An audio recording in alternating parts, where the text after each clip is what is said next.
Hi friends, இன்றைக்கி தமிழ்நாட்டிலே ஒவ்வொரு வீட்லேயும் சோறு ஆக்குறாங்களோ இல்லையோ புறணிகள் மட்டும் ஆக்கிக்கிட்டே வராங்க. அப்படியாப்பட்ட முக்கியமான புறணியை தான் நம்ம இன்னைக்கு ஒரு டாப்பிக்காக எடுத்து பேச போகிறோம். அதுதான் விஜய் த்ரிஷா அவர்களோட இஷ்யூ. யாரோட பர்சனல் லைஃப்பையும் யாருக்குமே பேசுறதுக்கு ரைட்ஸ் கிடையாது. பட் இருந்தாலும் விஜய் த்ரிஷா இஷ்யூவை பற்றி நீ ஏன்டா பேசுகிறேன்னு கேட்டிங்கன்னா, விஜய் அவர்கள் ஒரு ஹீரோ மட்டும் கிடையாதுங்க. விஜய் அவர்கள் முதல்வர் வேட்பாளருக்கு நிற்கிற ஒரு சிஎம் கேண்டிடேட்டு.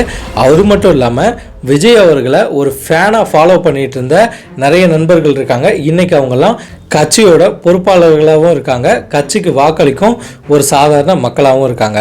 ஸோ இப்படியாப்பட்ட நேரத்தில் எலெக்ஷனும் நெருங்கிட்டு வருது. இந்த நேரத்தில் விஜய் த்ரிஷா இஷ்யூன்ட்டு நிறைய பேர் பேசிட்டு வராங்க.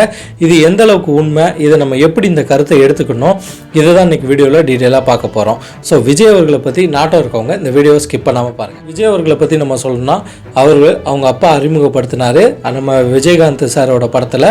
அவர் அதுக்கப்புறம் அவரோட சொந்த முயற்சினால் படங்கள் நிறைய நடித்து இன்றைக்கி நல்ல க்ரோத் ஆகி பெரிய ஒரு ஆக்டராக உச்ச நட்சத்திரமாக விளங்குறாரு. இந்த நேரத்தில் அவர் அரசியல் வாழ்க்கைக்கு வராரு. அவர் அரசியல் வாழ்க்கைக்கு வரதுக்கு முக்கியமான ரீசனாக இருக்கவர் புஷி ஆனந்த்னு நிறைய மக்களால் கருதப்படுது. ஸோ இந்த புஷி ஆனந்த், விஜய் அவர்கள் இவங்க எல்லாமே ஒரு ஆர்கனைஸ்டான ஒரு கட்சியாக மாறுறாங்க. நடுவில் கரூர் இன்சிடென்ட் நடந்துச்சு. அதுக்கப்புறம் புஷி ஆனந்த் அவர்கள் அரெஸ்ட் செய்யப்பட்டாருன்னு ஒரு தகவல் வச்சு விஜய் அவர்களும் இதை பற்றி ஒரு டீட்டெயிலாக இஷ்யூ ஒரு வீடியோவாக போட்டிருந்தாரு. அதுக்கப்புறம் மக்கள்லாம் இது ஒரு பாலிடிக்ஸ் சார்ந்த விஷயம், இதில் நிறைய சூழ்ச்சி இருக்குது அப்படின்லாம் பேசிட்டு வந்தாங்க. இந்த நேரத்தில் பார்த்தீங்கன்னா விஜய் அவர்களோட மனைவி சங்கீதா அவர்கள் செங்கல்பட்டு கோர்ட்டில் ஒரு மனு தாக்குதல் செஞ்சிருந்தாங்க. அது என்னென்னா டிவோர்ஸ் கோரி, அதாவது விவாகரத்து கோரி அவங்க ஒரு மனு தாக்கல் செஞ்சுருந்தாங்க. எதற்காகனா, விஜய் அவர்கள் அவர்களை விட்டு நான் பிரிந்து ஒரு 5 வருஷம் ஆயிடுச்சு. இந்த விஷயம் சார்ந்து விஜய் அவர்கள் டிவோர்ஸ் கொடுக்கலனா, அவர் எதுக்கு எனக்கு டிவோர்ஸ் கொடுக்கல, அவருக்கு வேறு நடிகளோட தொடர்பு இருக்குது அப்படின்னு சொல்லி நான் வெளிப்படுத்துவேன், அதுவும் சாட்சியாக வெளிப்படுத்துவேன். அதாவது பார்த்திங்கன்னா அவங்க ஆல்ரெடி ஏதோ ஒரு எவிடன்ஸ் வச்சுருக்காங்க, அதை வெளிப்படுத்துவேன்னு சொல்லி தான் இந்த கேஸ் தொடரப்பட்டுச்சு. இந்த கேஸோட நிலவரம் பார்த்திங்கன்னா இன்றைக்கி எப்படி இருக்குன்னா, அவரை நாங்கள் எவ்வளவோ சொல்லி மாற்றி பார்த்தோம், ஆனால் அவர் கேட்கல. பட் நாங்கள் பிரியறதாகவே இருக்கோம். ஸோ என் குழந்தைகளுக்கும் சரி எனக்கும் சரி செட்டில்மெண்ட் அமௌண்ட்டாக ஒரு பெரிய தொகையை எங்களுக்கு கொடுத்துடணும் அப்படின்னு சொல்லியிருக்காங்க. அது மட்டும் இல்லை, அவர் வசிக்கிற நீலாங்கரை இல்லத்தில் என்னை அந்த கேஸ் முடிகிற வரைக்கும் தங்குறதுக்கு அலோவ் பண்ணணும். நான் இப்போ தங்கினா யாருமே அலோவ் பண்ணுறது கிடையாது. அதை செங்கல்பட்டு கோர்ட்டே அதாவது பார்த்திங்கன்னா உத்தரவு கொடுக்கணும் அப்படின்னு சொல்லியிருக்காங்கன்னு நிறைய, அதாவது இந்த துறை சார்ந்த நண்பர்கள் நிறைய சோஷியல் மீடியாவில் பேசிட்டு வராங்க. இப்படியாப்பட்ட தகவல்களை மக்கள் எப்படி கருதுறாங்கன்னா, விஜய் சார்ந்த, அதாவது விஜயை விரும்பக்கூடிய நண்பர்கள் எப்படி இதை பார்க்குறாங்கன்னா, இது ஆளுங்கட்சி செய்கிற ஒரு சதி. அதாவது பார்த்திங்கன்னா விஜய் அவர்கள் 2026 பாலிடிக்ஸில் நிற்கிறது பிடிக்காமல் ஆளுங்கட்சியிலேருந்து ஒரு எழுப்பப்பட்ட ஒரு விஷயம் இது அப்படின்னு பார்க்குறாங்க. இன்னொரு நபரை எப்படி பார்க்குறாங்கன்னா, விஜய் அவர்களை நம்ம நம்பி தானே உள்ளே போனோம், அதாவது அவரோட ஃபேன்ஸாக இருந்தோம், அதுக்கப்புறம் அவர் கட்சியில் நம்ம ஒரு பிரமுகராகவோ இல்லை அவரோட கட்சியை பிடிச்சி நம்ம அங்கே அந்த இடத்துல நம்மளோட வாக்களிப்பை செலுத்துவோம் அப்படின்னு நினச்சி உள்ளே போனோம். இன்றைக்கி பார்த்தீங்கன்னா விஜய் அவர்கள் மேலே இப்படி ஒரு குற்றச்சாட்டு எழும்புது.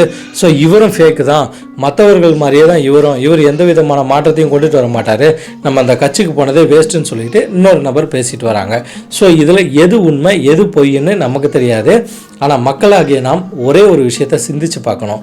இப்போ ஆளுங்கட்சியோ எதிர்கட்சியோ இல்லை புதுசாக எதுவும் கட்சிகள் வரப்போதான்னு நம்மளுக்கு தெரியாது. அது கடவுள்கிட்ட தான் இருக்குது, எந்த கட்சி 2026 ஆளப்போகுதுன்ட்டு. ஆனால் ஒரு விஷயத்தை நம்ம முக்கியமாக பார்க்க வேண்டியது, விஜய் த்ரிஷா இஷ்யூவை பற்றி பெரும்பாலும் இந்த துறை சார்ந்த நண்பர்கள் சொல்கிறது என்னன்னு பார்த்தீங்கன்னா, ஆல்ரெடி ஒரு 10 வருஷத்துக்கு முன்னாடியே, அதாவது திருப்பாச்சின்னு ஒரு படம், அதாவது எக்ஸாக்டாக அந்த படம் பேர் தெரியல, திருப்பாச்சின்னு தான் நான் நினைக்கிறேன். அந்த படத்தில் பார்த்தீங்கன்னா விஜய் த்ரிஷா ஜோடி, அதாவது அவங்க நடிச்சிட்டு இருந்தாங்க. அது மட்டும் இல்லை, கில்லி போன்ற விஷயங்களில் நிறைய படங்கள் வரிசையில் அவங்களோட ஹிட்டு கொடுத்த படங்கள் இருக்குது, நிறைய ஜோடிகளாக நடிச்சிட்டு இருந்தாங்க. ஸோ நடிச்சிட்டு இருந்ததுனால அவங்க என்ன பண்ணாங்க, அவங்க கொஞ்சம் கெமிஸ்ட்ரி ஒர்க் அவுட் ஆகிட்டு ஈசிஆர் சைடில், அதாவது கடற்கரையில் அவங்க பொழுதுகளை கழிச்சாங்க. சில பொழுதுகளை அந்த இடத்துல ஃபன்னாக விளையாண்டாங்க. அதை ஒரு விஷயங்களாக எடுத்து செய்தி சேனலில் போட்டிருக்காங்க. ஸோ ஆல்ரெடி த்ரிஷாவுக்கும் விஜய்க்கும் ஒரு கெமிஸ்ட்ரி வேவ் போயிட்டு இருந்துச்சு. ஸோ இப்போ அது ரொம்ப நாள் கடந்ததுனால அது ஒரு முக்கியமான விஷயமா மாறிடுச்சு. அதாவது பார்த்திங்கன்னா, அதாவது ஒரு நட்பு மாதிரி, ஒரு காதல் மாதிரி அடுத்து ஒரு விஷயமா இது மாறி இருக்குன்னு இந்த துறை சார்ந்த நண்பர்கள் யூடியூப்பில் பேசிட்டு வராங்க. பட் ஆனால் இது அவங்களோட பர்சனல் லைஃப். அதாவது பார்த்திங்கன்னா விஜய் அவர்களோ திரிஷா அவர்களோ சங்கீதா அவர்களோ அவங்களுக்குள்ளே நடக்கிற விஷயங்கள் அவங்களுக்கு மட்டும்தான் தெரியும், அவங்க வெளியே சொல்லாத வரைக்கும். சங்கீதா அவர்கள் மட்டும்தான் இந்த விஷயத்தை பற்றி வெளியே சொல்லியிருக்காங்க. மற்றபடி விஜய் அவர்களும் சரி திரிஷா அவர்களோட வெளியே சொல்லலை. பட் ஆனால் விஜய் அவர்கள் இப்போ அண்மையில் பார்த்திங்கன்னா திரிஷாவோட ஒரு கல்யாணத்துக்கு போகிறாரு. அதாவது பார்த்தீங்கன்னா விஜய் அவர்கள் ட்ரெஸ் கோடும் சரி திரிஷா அவர்கள் ட்ரெஸ் கோடும் சரி ஒரே போல் இருக்குது. கணவன் மனைவி மட்டும்தான் ட்ரெஸ் கோடை சேமாக அணிஞ்சிட்டு போவாங்க, இல்லை லவர்ஸ் போவாங்க, இல்லை ஃப்ரெண்ட்ஸ் போவாங்க. ஸோ இவங்கள அந்த எந்த விஷயத்தில் வேணாலும் நம்ம யோசிச்சுக்கலாம். ஸோ அப்படியாப்பட்ட ஒரு ட்ரெஸ் கோடில் தான் இவங்க அண்மையில் ஒரு திருமண நிகழ்ச்சிக்கு போயிருக்காங்க. ஏன்னா அந்த இஷ்யூ பெருசாக வளர்ந்ததுக்கப்புறமும் இவங்க ஒரு திருமண நிகழ்ச்சியில் இப்படி ஜோடியாக போட்டு போகிறாங்கன்னா அப்போது அதை எதிர்பார்ட்டியை ஒன்று வெறுப்பேற்றுறதுக்காக இருக்கும், இல்லை இந்த உலகத்துக்கு இப்படி தான் இருக்குது உண்மை தான் அப்படின்னு சொல்கிறதா விஷயமாகவும் இருக்கலாம். ஸோ இதை பார்க்குறவங்களுக்கு கண்ணை பொறுத்து இருக்குன்னு சில நண்பர்கள் சொல்லிட்டு வராங்க. ஸோ பொதுமக்கள் நம்ம எப்படி கருதணும்னா விஜய் அவர்களோட பர்சனல் லைஃப்பில் நம்ம உள்ளே போயிட்டு என்ன நடக்குது ஏது நடக்குதுன்னு நம்ம பார்க்குறத விட்டுட்டு அரசியல் களம் எப்படி இருக்குது, அதாவது பார்த்திங்கன்னா நம்மளோட வீட்டு களமே ஒவ்வொரு மாதிரி மாறிக்கிட்டு வருது. அதாவது கணவன் மனைவி உறவில் தப்பான விரிசல்கள் ஏற்படுறது அண்மையில் நடந்துட்டு வருது, நிறையவே நடந்துட்டு வருது. இப்போ பாய் பெஸ்டி கேர்ள் பெஸ்டி அது இதுன்னு ஒரு பக்கம் போயிட்டு வருது. ஆனால் இருந்தாலும் கலாச்சார அடிப்படையில் இந்தியா இன்னைக்கு மாறாமலே நிற்குது.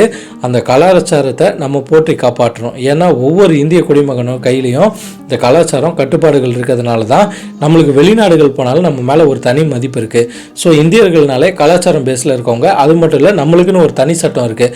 தனி சட்டம்னா எழுதப்படாத சட்டம். பார்த்திங்கன்னா ஒருத்தனுக்கு ஒருத்தி, எழுதப்பட்ட சட்டமும் அதான், ஆனால் இருந்தாலும் நம்ம எல்லா மனசுக்குள்ளேயும் அதான். அதாவது ஒரு கணவன் குடிகாரனாக இருந்தாலும் சரி தப்பானவன் இருந்தாலும் சரி அந்த பொண்ணு ஏற்றுக்கிடும். ஆனால் இன்னொரு பெண்ணோட தொடர்பில் இருந்தால் எந்த ஒரு பெண்ணும் அவங்கள ஏற்றுக்க மாட்டார். இப்போ விஜய் அவர்கள் உண்மையிலே திரிஷா அவர்களோட பழக்கத்தில் இருந்தால் இவர் முதல்ல விவாகரத்து கொடுத்து அந்த விவாகரத்து நீதிமன்றத்தால் ஏற்கப்பட்டு அவங்களுக்கு கொடுத்துட்டாங்கன்னா அதுக்கப்புறம் அவர் யார் கூட வேணாலும் வாழ்ந்துக்கலாம். அதை தவிர்த்துட்டு அவர்களுக்கு ஒரு மகள் இருக்காங்க. ஸோ ஆல்ரெடி ஒய்ஃப் இருக்காங்க. ஸோ இதெல்லாம் தவிர்த்துட்டு வேறு ஒரு தொடர்பில் இருந்தால் எல்லாருமே அதை பற்றி பேச தான் செய்வாங்க. ஏன்னு பார்த்தீங்கன்னா அவர் ஒரு ஆக்டர் மட்டும் கிடையாது, அவர் சமூகத்தில் ஒரு சிஎம் கேண்டிடேட்டாக நிற்கப்படுறாரு. ஸோ இதனால தான் இந்த விஷயத்தை எல்லார் வீட்லேயும் ஒரு காசிப்பாக பேசிட்டு வராங்க. இந்த நேரத்தில் விஜய் அவர்கள் சுவாரஸ்யமாக அந்த விஷயத்தை ஓப்பனப்பாக இப்போ ஒரு மீட்டிங்கில் பேசியிருக்காரு. அது என்ன மீட்டிங்னு பார்த்தீங்கன்னா அவரோட கட்சியோட அறிக்கையை பற்றி கொடுத்துருந்தாரு. அந்த அறிக்கையில் சாராம்சங்களை சொல்லி முடிச்சுட்டு இப்போ நடக்கிற ஒரு விஷயத்தை பற்றி எல்லாருமே பேசிட்டு வரீங்க, எனக்காக நிறையவே சண்டை போட்டு வரீங்கல்ல, அதை பற்றியெல்லாம் யோசிக்கங்க, அது ஒரு சப்ப மேட்ரு, அதை சால்வாக விட்டுறாதீங்க, அந்தளவுக்கு ஒர்த்து இல்லை, அதெல்லாம் நான் பார்த்துக்கிறேன் அப்படின்ற மாதிரி பேசியிருக்காரு. ஸோ இதுலேருந்து நம்மளுக்கு தெரிஞ்சுக்க வேண்டிய ஒரு முக்கியமான விஷயம் என்னென்னா எல்லாருக்கிட்டுமே ஒரு பர்சனல் லைஃப்பில் ஒரு முக்கியமான விஷயங்கள் நடக்குது. அந்த முக்கியமான விஷயங்களை நம்மளுக்கு வெளியே தெரியறதில்ல. விஜய் அவர்களை பொறுத்த வரைக்கும் அந்த விஷயங்கள் சிலது வெளியே தெரியுது. இது உண்மையாகவும் இருக்கலாம், இல்லை பொய்யாகவும் இருக்கலாம். காலத்தின் கட்டாயத்தால் அது வெளிப்படுத்தப்படுது. நம்ம மக்களுக்கு பொதுவாக இதை எப்படி பார்த்தா நல்லா இருக்கும்னு பார்த்தீங்கன்னா இப்போ விஜய் அவர்களை பிடித்தவர்களும் இருப்பீங்க, பிடிக்காதவர்களும் இருப்பீங்க. ஒரு விஷயத்தை நம்ம மனசில் எண்ணிக்கொள்ளணும், நம்ம யாருன்ற கேள்வியை நம்மளே கேட்டுக்கிடணும். ஒவ்வொரு மனிதனுக்கும் ஒவ்வொரு குணம் இருக்குங்க. மது மாது சூது ஒவ்வொரு விஷயத்திலும் மனிதன் அடிமைப்பட்டு தான் இருக்கான். இது அடிமைப்படாத மனிதர்களும் இருக்காங்க, அவங்க புனிதர்களாக அறியப்படுறாங்க. ஸோ விஜய் அவர்களும் ஏதோ ஒரு சூழ்ச்சினால் இந்த விஷயத்தில் மாட்டியிருக்கலாம், இல்லை அவரோட குணத்தின் அடிப்படையில் இந்த விஷயத்தில் மாட்டியிருக்கலாம்.